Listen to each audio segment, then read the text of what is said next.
मुर्गी का बोटा खाना कैसा है? मुर्गी का बोटा खाना शरीयत में जायज़ है या नाजायज़ है, हराम है या मकरूह है? बहुत से दोस्त अहबाब बोटा नहीं खाते हैं।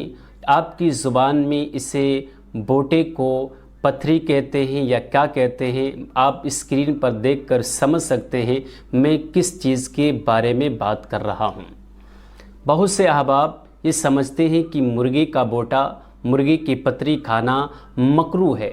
बहुत से लोग तो इसलिए नहीं खाते हैं कि ये हराम है, बहुत से इसलिए नहीं खाते, वो समझते हैं ये नाजायज़ है, इसका शरीयत में खाना मकरूह है या हराम है। इन तमाम सवालों के जवाब मैं आज आपको देने जा रहा हूँ। दोस्तों, अगर अभी तक आपने मेरे चैनल को सब्सक्राइब नहीं किया है तो चैनल को सब्सक्राइब लाजमी कर लें। दोस्तों, अक्सर कर ये होता है कि हफ्ते में एक बार, दो बार, चार मरतबा हम गोश्त तो लाते ही हैं। जब मुर्गे का या मुर्गी का गोश्त हम लेने के लिए जाते हैं तो मुर्गे का बोटा डलवा लेते हैं, जिसे पथरी कहते हैं। मुर्गे का बोटा डलवाने के बाद उसे हम इस्तेमाल भी करते हैं, उसे खाते भी हैं, और इस बोटे को ख़ास कर औरतें ज़्यादा ही पसंद करती हैं। तो बहुत से लोग ये सवाल करते हैं ये जायज़ है, नाजायज़ है, हराम है, मकरूह है, क्या है?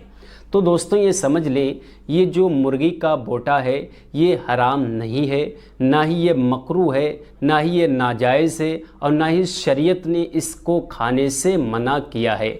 बिला कराहत ये जायज़ है और आप इसे खा सकते हैं।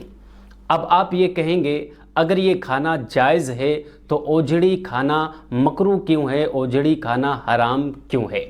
तो दोस्तों, इसे अच्छी तरीके से समझ लें, क्योंकि बोटा जो होता है, जिसे पथरी कहा जाता है, ये वो पथरी होती है जो मुर्गी या मुर्गा दाना चुनने के बाद उससे जो गंदगी बनती है, उससे जो नजासत और गलाजत बनती है, वो बोटे के एक चादर पर ठहर जाती है, एक चादर पर रुक जाती है। बोटे पर एक तह होती है, एक चादर बनी हुई होती है नाजुक, जो हल्की सी होती है। उसी नाजुक चादर पर, उसी नाजुक एक तह पर ये तमाम गंदगी रुकी हुई होती है, रखी हुई होती है।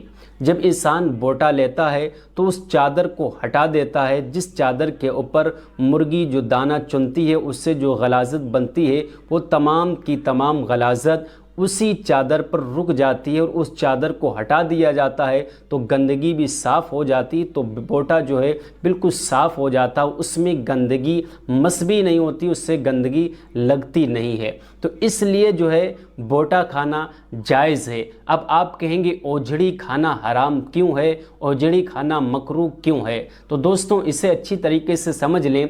जिस तरीके से बोटे के ऊपर एक चादर होती है, एक तह होती है, जिससे गंदगी बोटे तक नहीं पहुंचती है, बल्कि चादर ही तक वो गंदगी रहती है, इसलिए बोटे को खाना, पतरी को खाना जायज़ कहा गया है। लेकिन ओजड़ी का मसला अलग है। ओजड़ी में कोई तह नहीं होती है, कोई चादर लगी हुई नहीं होती है। जितनी भी गंदगी होती है, जितना चारा होता है, वो सारा का सारा ओजड़ी में समा जाता है, ओजड़ी ही में रहता है।